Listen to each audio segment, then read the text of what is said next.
হালপাৰাত ৰাইজৰ দলৰ প্ৰাৰ্থী প্ৰদীপ কুমাৰ বৰুৱাৰ নিৰ্বাচনী প্ৰচাৰ ২ শতাধিক ৰাইজৰ উপস্থিতিত অনুষ্ঠিত হোৱা সভাখনত সভাপতিত্ব কৰে বিশিষ্ট সমাজকৰ্মী মোবাৰক আলী। হালপাৰাত জ্যেষ্ঠ কংগ্ৰেছ কৰ্মী গুলজাৰ হুছেইন, বিলাল উদ্দিনৰ লগতে আনাৰ হুছেইন আৰু পশ্চিম কলিয়াবৰ ব্লক কংগ্ৰেছৰ বিভিন্ন বিষয়ববীয়া উপস্থিত থাকি প্ৰাৰ্থীজনক সংগ দিয়ে। পঞ্চায়তে চলাইছে ব্যাপক নিৰ্বাচনী প্ৰচাৰ। আমবাগান, লাইলুৰি আৰু লাওখাৰ পিছতে হালপাৰাতো উপস্থিত হৈ চলাই ব্যাপক নিৰ্বাচনী প্ৰচাৰ। পুনৰ জনাইছোঁ, হালপাৰাত ৰাইজৰ দলৰ প্ৰাৰ্থী প্ৰদীপ কুমাৰ বৰুৱাৰ ব্যাপক নিৰ্বাচনী প্ৰচাৰ। ২ শতাধিক ৰাইজৰ উপস্থিত অনুষ্ঠিত হোৱা সভাখনত সভাপতিত্ব কৰে বিশিষ্ট সমাজকৰ্মী মোবাৰক আলী। এই মুহূৰ্তত প্ৰাৰ্থীজনৰ কিছু মন্তব্য আছে, আপোনালোকলৈ আগবঢ়াইছোঁ।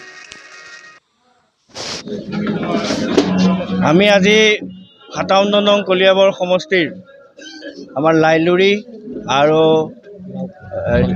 চালপাৰা আমি দুখন মিটিং কৰিলোঁ আৰু ইফালে আৰু এজেগাত মানুহ ৰৈ আছে। গতিকে খুব ভাল সঁহাৰি ৰাইজৰ পাইছোঁ। ৰাইজে এইবাৰ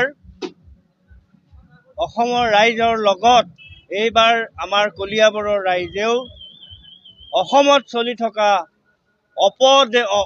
অপশক্তিৰ অপশাসনক উফৰাই পেলাব।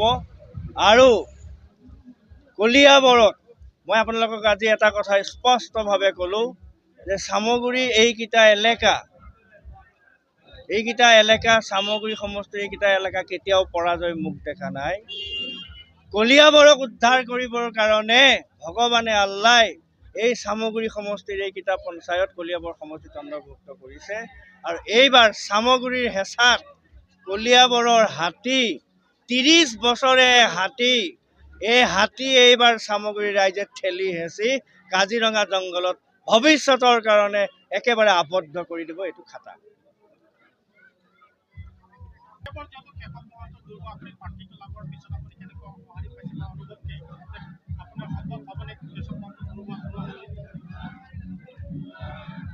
কলিয়াবৰত এটা কথা মই শুনো যে কেশৱ মহন্তৰ দুৰ্গটো কেশৱ মহন্তই নিৰ্মাণ কৰা নাই। ৮৫ চনৰ পৰা কলিয়াবৰৰ শ্ৰদ্ধাভাজন ৰাইজে অগপ দুৰ্গ নিৰ্মাণ কৰিছিল। প্ৰত্যেক ৫ বছৰে সেই দুৰ্গক শক্তিশালী কৰি ৰাখিছিল। গুণীৰ হাজৰিকা ছাৰ আছিলে। কলিয়াবৰৰ সামাজিক জীৱন শান্তিপূৰ্ণ আছিল, সংস্কৃতিবান আছিল। আৰু বৰ্তমানৰ বিধায়কজন সেই দুৰ্গৰ অধিকাৰী হোৱাৰ পিছত কলিয়াবৰৰ ৰাইজে লাহে লাহে সেই দুৰ্গ ধ্বংস কৰিবলৈ আৰম্ভ কৰিছে। দুৰ্গ প্ৰদীপ বৰুৱাই ধ্বংস নকৰে, দুৰ্গ কলিয়াবৰৰ ৰাইজে ধ্বংস কৰিব। আৰু বিশেষকৈ আঞ্চলিকতাবাদক জলাঞ্জলি দি মন্ত্ৰিত্বৰ আশাত, ক্ষমতাৰ আশাত অসমীয়া ৰাইজৰ যিটো স্বাধীনচেতিয়া মন, সেই স্বাধীনচেতিয়া মন বিজেপিৰ হাতত ক্ষমতাৰ লোভত বন্ধকত দিলে। আৰু সেই বন্ধকী এইবাৰ কলিয়াবৰৰ ৰাইজে খোলাটো খাটা।